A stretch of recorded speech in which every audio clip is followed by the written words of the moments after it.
पंचांगानुसार 25 जुलैपासून श्रावण महिन्याला सुरुवात झाली आहे. रक्षाबंधनाचा सण श्रावण महिन्यात येतो. हा सण पौर्णिमेच्या दिवशी साजरा केला जातो. भाऊ आणि बहिणीच्या पवित्र नात्याचे प्रतीक असलेल्या या सणाला बहीण भावाच्या मनगटावर राखी बांधते, त्याला दीर्घ आयुष्य आणि सुख आणि समृद्धीचा आशीर्वाद देते. यावर्षी रक्षाबंधन 9 ऑगस्ट 2025 शनिवारी आहे. सध्या सोशल मीडियावर राखीच्या रंगाबद्दल एकच चर्चा सुरू आहे, ती म्हणजे यावर्षी तुमच्या भावाला एक विशिष्ट रंगाची राखी बांधू नका, अन्यथा त्याचे जीवन धोक्यात येऊ शकते. यामागील सत्य नेमके काय ते जाणून घेऊया आजच्या व्हिडिओमध्ये. त्याआधी चॅनलवर नवीन असाल तर चॅनलला सबस्क्राईब करा, व्हिडिओला लाईक करा आणि इतर मैत्रिणींसोबत शेअर करा. भाऊ बहिणीचा सुख समृद्धीसाठी आपण अनेक उपाय करू शकतो. हिंदू धर्म आणि ज्योतिषशास्त्रात भाऊ बहिणीच्या सुख आणि समृद्धीसाठी रक्षाबंधनासाठी अनेक उपाय आणि नियम देखील सांगितले आहे. त्यामध्ये राशीनुसार राखी बांधणे याचा देखील समावेश आहे. रक्षाबंधनाच्या दिवशी कोणत्या शुभ मुहूर्तावर राखी बांधावी हे बघूया.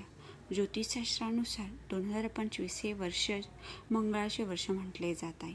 प्रत्यक्षात तुम्ही 2025 जोडता तेव्हा एकूण संख्या 9 येते, म्हणजे 2 + 0 + 2 + 5 = 9.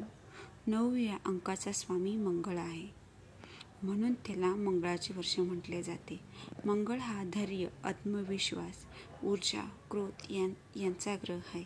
तसेच लाल रंग मंगळाचे प्रतिनिधित्व करतो असे म्हटले जाते की मंगळाच्या या वर्षी तुमच्या भावाला लाल राखी बांधल्याने जीवाला धोका निर्माण होऊ शकतो किंवा मोठे नुकसान होऊ शकते. अशी चूक केल्यास दुर्दैव येऊ शकते.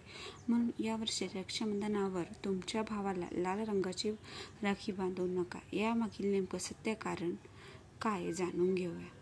काही ज्योतिषांच्या मते लाल रंगाची राखी न बांधण्याची चर्चा इंटरनेटवर फिरत असेल, पण त्यात काही तथ्य नाही. या उलट सनातन धर्मात लाल रंग अत्यंत शुभ मानला जातो. सहसा हातात बांधला जाणारा धागा देखील लाल किंवा पिवळ्या रंगाचा असतो. भावाला लाल रंगाची राखी बांधण्यात कोणती अडचण नाही आणि चिंताही न करता लाल रंगाची राखी बांधता येते.